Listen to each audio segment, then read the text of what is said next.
kembali bersama kami di Beranda dan tanpa terasa kita sudah di segmen terakhir pemirsa, dan mungkin saya ke Pak Dokter dulu. Pak Dokter, kalau misalnya memang ada anggota keluarga yang memiliki gangguan jiwa, apa yang sebaiknya dilakukan gitu? Karena kalau masyarakat masih banyak melakukan pemasungan gitu supaya dia tidak membahayakan orang lain.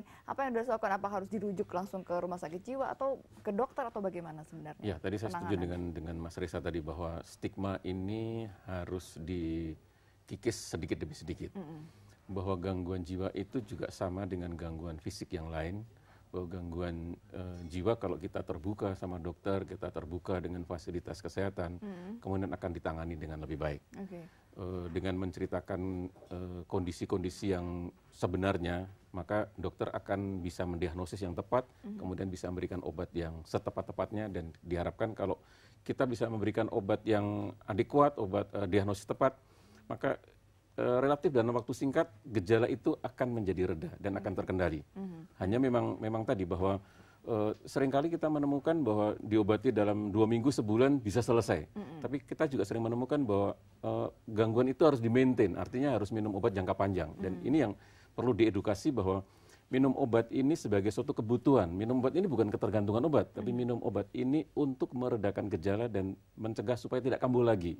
Nah, kalau edukasi seperti ini bisa diterima oleh keluarganya, saya harapkan gangguan jiwa itu bisa diredakan. Bisa diredakan ya, jadi bukan menjadi aib sebenarnya bukan ya. menjadi aib ya. Oke, baik. Nah, kalau misalnya dari kasus Sigit ini kan, dari kasus ini memang bahwa sebenarnya gejalanya sudah ada ketika dia mengancam bawa dengan parang, bawa golok segala macam. Nah, apakah kemudian misalnya kalau ada orang-orang yang didiagnosa gangguan jiwa terus dia melakukan kekerasan gitu, pemukulan terhadap seseorang, apakah memang tidak bisa ditindak secara hukum atau bagaimana? Ini poin sangat bagus. Artinya sebetulnya diedukasi tidak hanya masyarakat. Berkaca dari kasus S ini, masyarakat juga sudah mencoba mengambil inisiatif ya, menyampaikan ke ibu yang bersangkutan bahwa putra ibu begini-begini, tapi kan resistensi dari keluarga. Padahal perilaku S sudah dinilai oleh masyarakat berbahaya, membawa senjata tajam kemana-mana.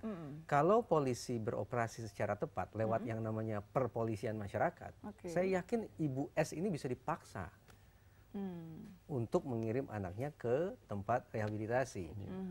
Justru lewat momen ini yang ingin saya katakan, ternyata teman-teman polisi kita yang saban hari keliling kampung, kalau mereka keliling ya, mereka juga perlu diedukasi bagaimana sesegera mungkin merespon situasi-situasi unik seperti ini. Jadi ancaman gangguan keamanan masyarakat tidak hanya ketika kita bicara tentang terorisme, gitu ya, pencurian, yang sudah hitam putihnya sangat jelas lah gitu ya. Tetapi ternyata ada hal yang seperti ini ya. Hal seperti ini karena itu sudah sangat nyata berpotensi menciderai orang banyak. Nah, polisi perlu diedukasi dan didorong untuk kemudian mau mengetok pintu rumah orang yang dianggap memiliki potensi ancaman bahaya akibat mengidap abnormalitas. Oke, baik. Kalau gitu baik. Sayang sekali waktunya terbatas, tapi terima kasih banyak Mas Reza dan juga Pak Dokter untuk informasi dan sharingnya, dan juga pemirsa terima kasih juga atas kebersamaan dan partisipasi Anda. Semoga acaranya juga membawa manfaat untuk Anda juga lebih peduli kepada lingkungan di sekitar Anda.